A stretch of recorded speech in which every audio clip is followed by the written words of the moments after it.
Think about sending a text. You press send. In seconds, it reaches a friend overseas. Simple, right? But behind this everyday act, a hidden world buzzes with activity.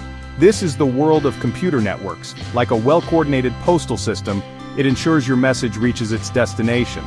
The OSI model is our guide to understanding this intricate process. Imagine the OSI model as a 7-layer cake.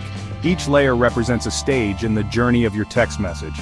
We'll explore each layer from the top, where you interact, to the bottom, where signals travel across physical wires and airwaves. This model helps us grasp how networks function, troubleshoot issues, and appreciate the complexity behind our connected world.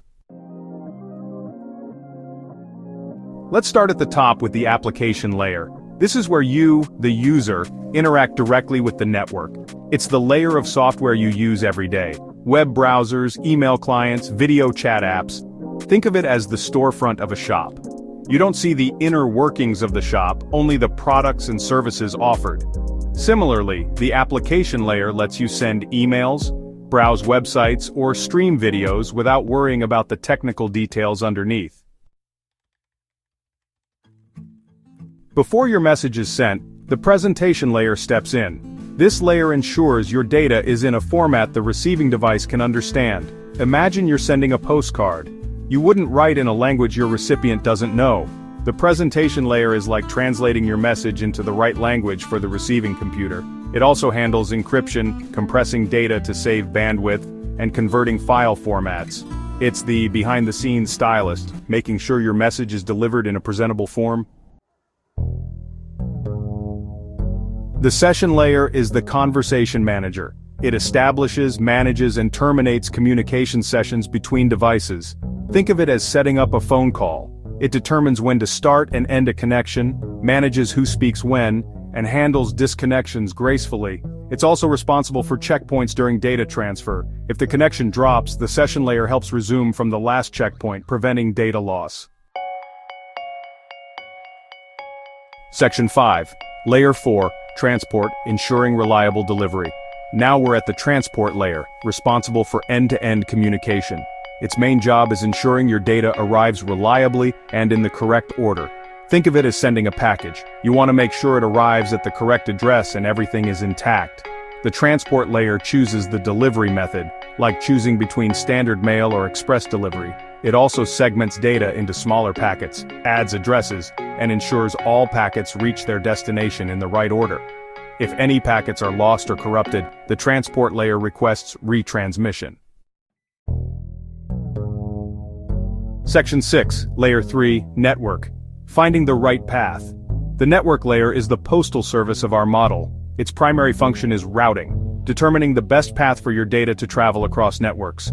Think of a map with various routes. The network layer chooses the most efficient route, considering factors like network congestion and distance.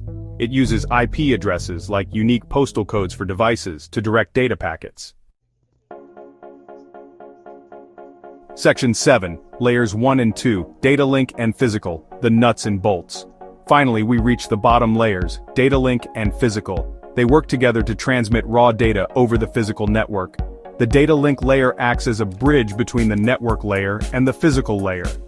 It prepares data for transmission over the physical medium and handles error detection within a network segment. The physical layer is the most basic layer.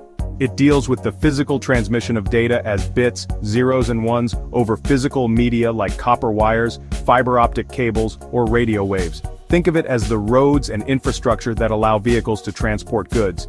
The physical layer defines the electrical and mechanical specifications for data transmission.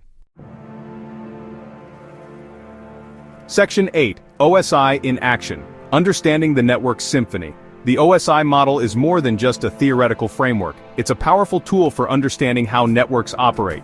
Network engineers use it to diagnose problems, optimize performance, and design new network technologies. For everyday users, understanding the OSI model provides a valuable mental model for troubleshooting network issues.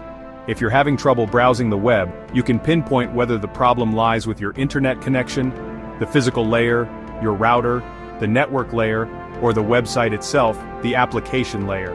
To remember the layers, try this mnemonic: all people seem to need data processing. Each word's first letter corresponds to a layer from top to bottom. The OSI model is a testament to the ingenuity of computer science, showcasing the intricate dance of hardware and software that enables global communication. By understanding its principles, we gain a deeper appreciation for the complex systems that connect us all.